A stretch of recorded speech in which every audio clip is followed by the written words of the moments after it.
Team India toss में नहीं हारी थी। टीम इंडिया रोहित शर्मा के विकेट गिरने के बाद भी नहीं हारी थी।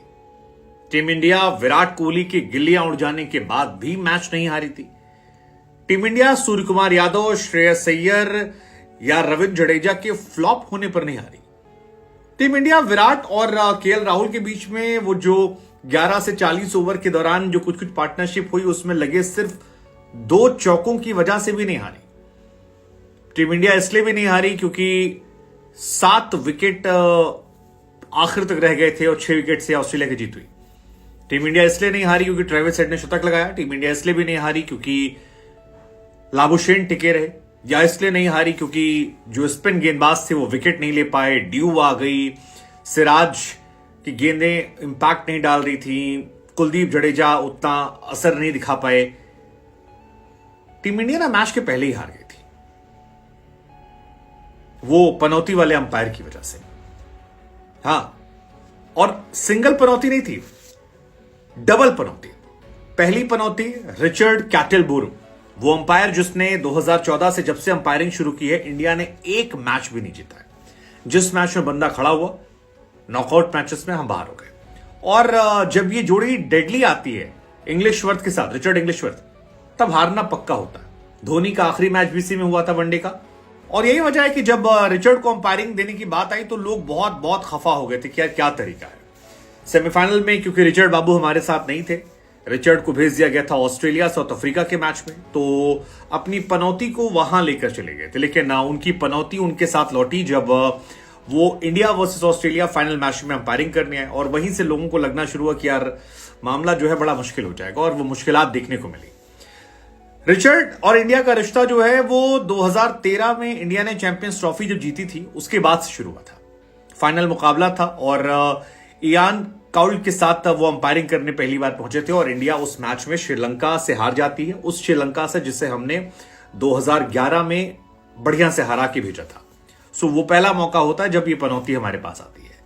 इसके बाद इंडिया और ऑस्ट्रेलिया का मैच होता है, और रिचर्ड की एक और खास बात है कि वो ऑस्ट्रेलिया के लिए बहुत लकी साबित होते हैं। इंडिया के लिए जितने वो मनहूस हैं उतने ही ऑस्ट्रेलिया के लिए वो लकी हैं। जब ऑस्ट्रेलिया के लिए अंपायरिंग करते हैं तो ऑस्ट्रेलिया जरूर जीतती है, चाहे सेमीफाइनल में हो यहां पर अफ्रीका के सामने, फाइनल में इंडिया के सामने, या फिर 2015 में जो सेमीफाइनल था इंडिया वर्सेस ऑस्ट्रेलिया, वहां पर। रिचर्ड 2015 में ऑस्ट्रेलिया के लिए अंपायरिंग कर रहे थे, या कहें कि अंपायरिंग कर रहे थे जो ऑस्ट्रेलिया के फॉर्चून में चली गई, और इंडिया वो मैच हार जाती है। बहुत बहुत बहुत इंडिया वाले तब भी निराश हुए थे। ऑस्ट्रेलिया हार गई थी, ऑस्ट्रेलिया जीत गई थी, इंडिया वर्ल्ड कप जीत सकती थी। लेकिन वहीं से धोनी, विराट और रोहित, अब तीनों के करियर को खाने में इस आदमी का बहुत बड़ा रोल है। मतलब महेंद्र सिंह धोनी का last ODI world cup as a captain Richard की अंपायरिंग में रहा, जब 2015 में सेमीफाइनल मुकाबला था। इसके बाद 2016 में धोनी ने last time T20 world cup में कैप्टनसी की, और उसमें भी रिचर्ड बाबू आ गए थे, और रिचर्ड ने वहां पर अंपायरिंग की। सामने वाली टीम वेस्ट इंडीज थी, इंडिया हारी और वो पहुंच गई। पहले इयान काउल जो है वो और रिचर्ड की मनहूस जोड़ी थी। 2014-2016 में इन दोनों ने मिलकर हमें हराया।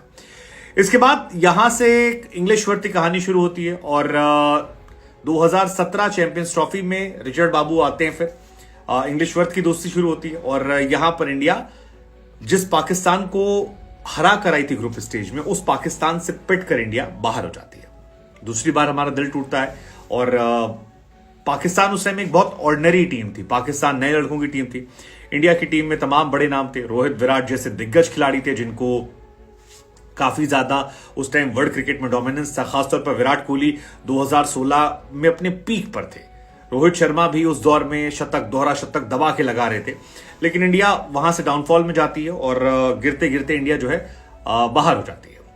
इसके बाद रिचर्ड बाबू का यहां भी दिल नहीं भरता। 2019 में ये फिर आते हैं, और उस मैच में जिसमें धोनी का वो आखिरी मैच, रिचर्ड इंग्लिशवर्थ और रिचर्ड कैटलबोरो जो हैं, ये दोनों उस मैच में अंपायरिंग करते हैं, और इंडिया की उस मैच में फिर लग जाती है। वो मैच विराट कोहली की ओडीआई कैप्टेंसी के आखिरी मैचों में होता है। वो मैच महेंद्र सिंह धोनी का आखिरी इंटरनेशनल मैच साबित होता है, और उसके बाद इनकी मनहूसियत इतनी छाती कि धोनी फिर ग्राउंड पे नहीं आते हैं ब्लू जर्सी में।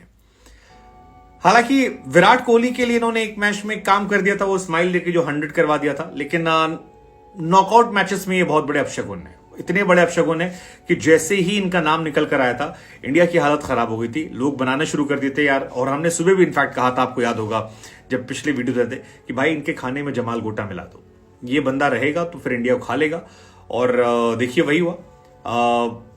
इंडिया 10 मैच जीत कर आई थी, 10 के 10 मैच। सेमीफाइनल में भी ये जीत कर आई थी, क्योंकि सेमीफाइनल में जनाब को साउथ अफ्रीका और ऑस्ट्रेलिया के मैच को कवर करने भेज दिया गया था।